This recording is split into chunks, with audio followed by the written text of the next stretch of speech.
हैं भोपाल का। सीएम शिवराज सिंह चौहान हमीदिया अस्पताल पहुंच चुके हैं।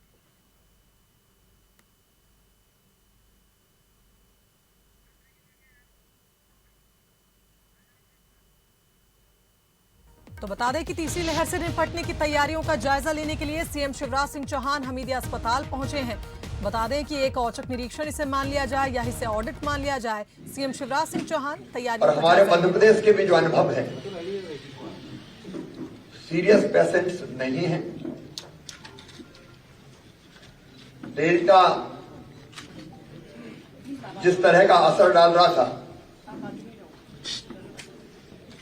अभी वैसा असर नहीं है। लेकिन हमको बेटा यहां से हट जाओ,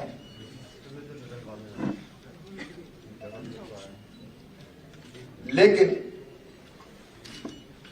हमको हर परिस्थितियों से निपटने के लिए तैयार रहना है। आज की भी रिपोर्ट से 77 नए केस पॉजिटिव आज पूरे मध्य प्रदेश में आए हैं। इंदौर में स्वाभाविक रूप से ज्यादा आते हैं, अभी भी ज्यादा इंदौर में आ रहे हैं, लेकिन भोपाल में भी 16 केस आए हैं पॉजिटिव। इसलिए समय रहते हमको सारी व्यवस्थाएं कर लेनी है। हम ये अंदाज लगाएं कि ये ज्यादा मारक नहीं है, शायद ज्यादा एडमिट नहीं होंगे, उससे काम नहीं चलेगा। हम पूरे प्रयास करके, परिश्रम करके हर परिस्थिति के लिए तैयार रहें। और इसलिए आज मैं यहां आया हूं न केवल यहां व्यवस्थाएं देखने, बल्कि पूरे मध्य प्रदेश में भी संदेश देने। हमारे oxygen bed, isolation bed, ICU, HDU beds, उनके साथ जितने उपकरण आवश्यक है, चाहे वो वेंटिलेटर हो, ऑक्सीजन हो, पैरामीटर्स चेक करने की बाकी जो व्यवस्थाएं हैं, मॉनिटर करने की, वो सब चाक चौबंद रहनी चाहिए।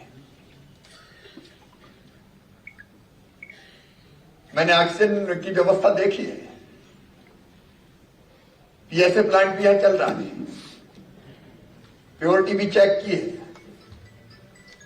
पूरे प्रदेश में हर अस्पताल में वो चेक करने के निर्देश दिए, चेक हो भी रहा है। लेकिन एक बड़े संकट से निपटने के लिए हमारे स्टाफ की ट्रेनिंग, पिछली बार जो गैप्स रह गए थे उन गैप्स को दूर करना,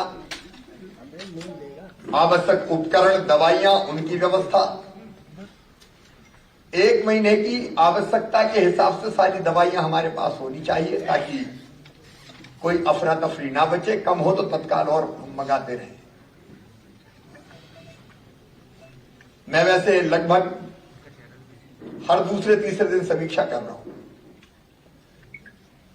हम सबकी कोशिश यही रहे कि हम सारी व्यवस्थाओं को चेक करके पहले से देख लें। हॉस्पिटलाइजेशन अभी नहीं है, बहुत कम है। लक्षण भी जिनमें आ रहे हैं वो लगभग ना के बराबर है, लेकिन कब ये वेरिएंट स्वरूप बदल ले इसका कोई ठिकाना नहीं है। और बड़ी संख्या में पेशेंट्स आने की आशंका जताई जा रही है, जैसा हम देख रहे हैं कि देश के कुछ हिस्सों में आ रहे हैं। तो उस हिसाब से हर परिस्थिति का मुकाबला करने के लिए हम तैयार रहें। अब पूरे प्रदेश में वो तैयारी चल रही है। एक संदेश अपनी जनता के लिए भी है। एक, पिछले गैप्स का मतलब ऑक्सीजन का उपयोग जितना जरूरी है उतना ही हो। वो ट्रेनिंग बहुत जरूरी है, मुझे यहां बताया कि वो दी गई है।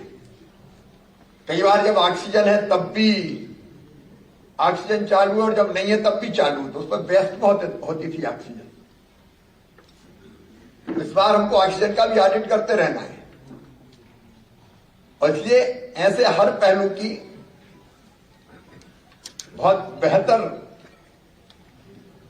ट्रेनिंग की आवश्यकता है। मैं इस अस्पताल के माध्यम से प्रदेश भर के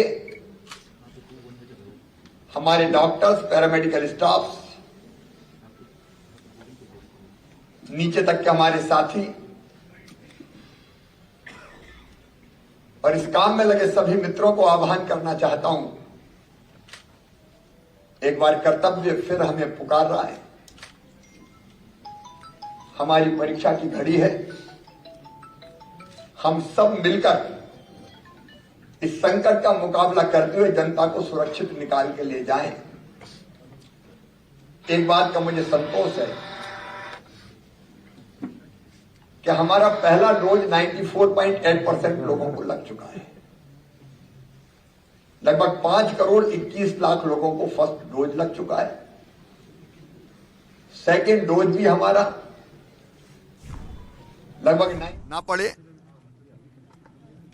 ऑक्सीजन की आवश्यकता का आकलन करके एलएमओ जो टैंकर में आती है उसकी व्यवस्था और पीएसए प्लांट भी चला के देख रहे हैं कि उनमें ठीक समय पर ऑक्सीजन बने और वो ऑक्सीजन शुद्ध भी रहे,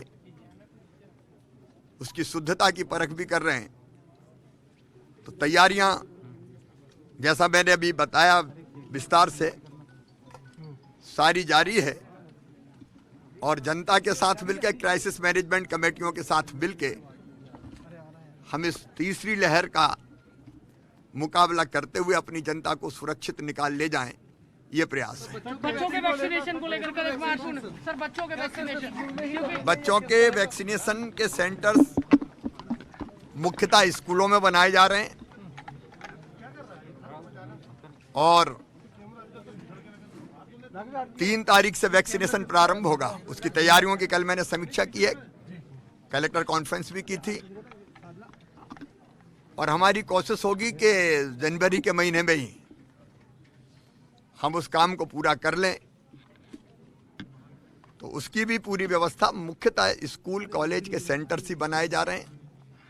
स्कूल कॉलेज में ही सेंटर्स बनाए जा रहे हैं। अगर कहीं आवश्यकता पड़ी तो अलग भी बनाएंगे, तो वो व्यवस्था भी जारी है। और 60 साल से ऊपर की उम्र के वो जिनको कई तरह की बीमारियां हैं उनका वैक्सीनेशन भी 10 तारीख से शुरू होगा। फ्रंटलाइन वर्कर का भी शुरू होगा, उसकी भी तैयारियां हैं।